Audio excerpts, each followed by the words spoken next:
जय श्री कृष्णा। राधे राधे। आज अपन छठा अध्याय पढ़ने जा रहे हैं। गोलोक में विष्णु जी का श्री कृष्ण से अधिमास का दुख वर्णन इसमें बताया गया है।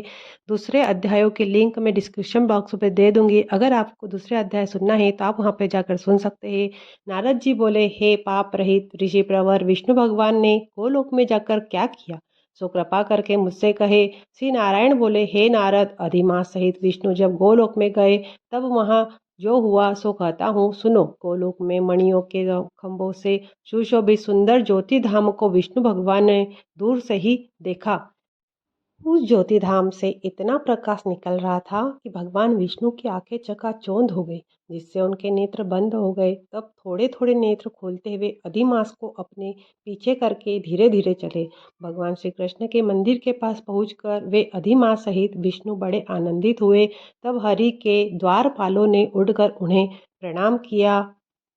के बाद फिर उन्होंने ज्योतिर्मय भगवान के द्वार में अपने बंद नेत्रों से ही प्रवेश किया और वहां जाकर शीघ्र ही पुरुषोत्तम भगवान श्री कृष्ण को नमस्कार किया। रत्न जड़ित सिंहासन पर गोपियों के बीच में बैठे हुए ऐसे श्री कृष्ण के सम्मुख खड़े हुए रमानाथ विष्णु जी हाथ जोड़कर बोले, हे भगवान, गुणों से परे, गोविंद, अद्वितीय, अक्षर, अव्यक्त, नाश रहित, विग्रहवान, गोपवेश धारी, बाल्य अवस्था वाले, शांत गोपीनाथ, मन को हरने वाले, नवीन मेघ के समान श्याम रूप, करोड़ों कामदेव के समान सुंदर, वृंदावन में रास मंडल में बैठे हुए तांबरधारी सौम्य मूर्ति, तिरछी मनोहर आकृति वाले, राजसला के स्वामी, रासवासी, रसोल्लाहित, दो भुजा वाले, हाथ में मुरली धारण करने वाले, पीले वस्त्र पहनने वाले अच्युत भगवान मुझ पर प्रसन्न हो। इस प्रकार श्री कृष्ण महाराज की स्तुति करके तथा नमस्कार करके श्री विष्णु उनकी आज्ञा से रत्न जड़ित सिंहासन पर विराजमान हो गए। श्री नारायण बोले, यह विष्णु द्वारा स्तुति किया गया स्तोत्र प्रातः काल उठकर जो मनुष्य पढ़ेगा उसके सब पाप नष्ट हो जाएंगे तथा खोटे स्वप्न दिखने पर भी अच्छे फल देंगे और पुत्र पौत्र की वृद्धि करने वाली गोविंद की भक्ति प्राप्त होगी। अपकीर्ति का नाश होकर निरंतर श्रेष्ठ कीर्ति बढ़ेगी। तदंतर श्री कृष्ण के चरण विंदों में कांपते हुए बलमा से विष्णु जी ने प्रणाम करवाया। तब श्री कृष्ण भगवान ने पूछा, यह कौन है, यहाँ किस लिए आया है और क्यों रो रहा है। इस गोलोक में कोई कष्ट नहीं भोगता।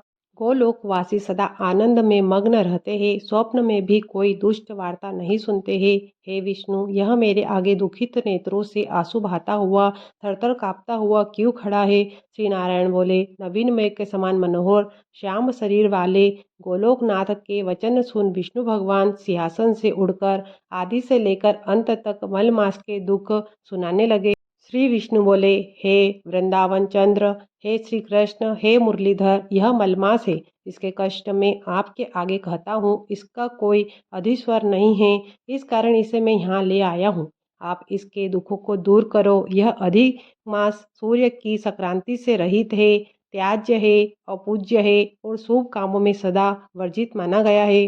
स्वामी रहित होने से, इस मास में स्नान दान नहीं करने से सभी वनस्पतियों, लताओं, 12 महीनों ने, कलाओं, काष्ठाओं, क्षणों, उत्तरायण, दक्षिणायन, स्वत्सरों आदि ने अपने स्वामियों के गर्व के बल पर इसका अत्यंत अपमान किया है। इसलिए इस दुखाग्नि के कारण इसने मरने की ठानी है। तब अन्य दयालु पुरुषों की प्रेरणा से यह मेरे पास आया है। हे ऋषिकेश, इस शरणार्थी ने कांपते तथा रोते हुए अपने समस्त दुखों को हमारे सामने खोल कर रख दिया है। इसके महादुख को आपने बिना अन्य कोई निवारण नहीं कर सकता। इस कारण इस अनाथ को हाथ पकड़कर आपके पास लाया हूँ। आप दूसरों के दुख दूर करने वाले हो, अतः इस संतप्त को आनंद युक्त कर दो। हे जगतपते, आपके चरण कमल प्राप्त करके कोई शोकाकुल नहीं रहता। वैद्य वेत्ताओं का कोई ऐसा वचन मिथ्या कैसे हो सकता है। अब इसका दुख सहन करना आपका कर्तव्य है। मैं सब काम काज छोड़कर इसे लेकर यहाँ आया हूँ। मेरा आना सफल कीजिए। अपने स्वामी के सन्मुख कोई बात बार बार नहीं कहनी चाहिए, ऐसा नीति शास्त्र के जानने वाले पंडित जन कहते हैं। इस प्रकार अधिमास के सब कष्ट गाथा कृष्ण भगवान से कहकर विष्णु भगवान हाथ जोड़े श्री कृष्ण के मुख कमल को खड़े हुए निहारने लगे। ऋषि बोले, हे सूत जी, आप श्रेष्ठ वक्ता हो, आप दीर्घ काल तक जीवित रहे, आप श्रवण करने योग्य हो, ताकि हम आपके मुखारविंद से हरि लीला रूपी कथा अमृत को सदा पीते रहे। हे सूत जी, विष्णु और श्री कृष्ण का संवाद विश्व का कल्याणकारी है। फिर गोलोकवासी श्री कृष्ण ने क्या कहा और क्या बताया, यह कहिए। हे सूत जी, नारद जी ने नारायण से क्या पूछा, सो कहे, क्योंकि परम भागवत नारद जी के प्रति कहा हुआ नारायण का वचन हम तपस्वियों को परम औषधि के समान है। इति श्री पुरुषोत्तम मास कथा षष्ठम अध्याय समाप्त।